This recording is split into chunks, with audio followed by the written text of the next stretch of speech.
હા, બોલો. ઈ ચેનલ નાખી દીધી છે અટણે દરિયાની અંદરમાં. ત્યાં પાટલી અને ખાલી કરે છે, કંપનીમાંથી ચેનલ નાખી છે 1.5 થી 2 કિલોમીટર. પછી અહીંયાથી હા ડાયરેક્ટ દરિયામાં નાખે કેનાલ. અહીંયાનું હા કેમિકલ આખું દરિયામાં નાખે.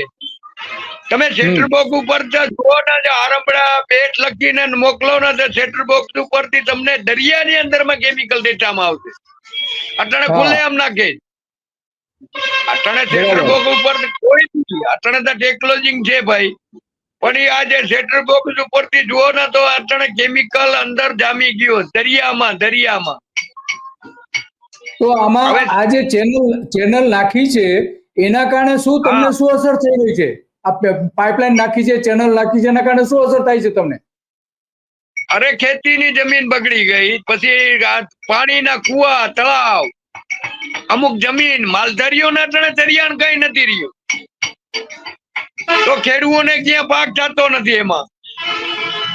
અને ઈ આ જીવ સૃષ્ટિને નુકસાની કરે. દરિયાની અંદરમાં જીવ સૃષ્ટિને નુકસાની કરે. ઓછામાં ઓછો બરાબર. 2-2.5 કિલોમીટર દરિયાની અંદરમાં છે. હમ તો હમ હમ. આજે એમાં કેમિકલ જતું હોય તો કેમિકલ નુકસાની કરવાનું છે જીવ સૃષ્ટિ.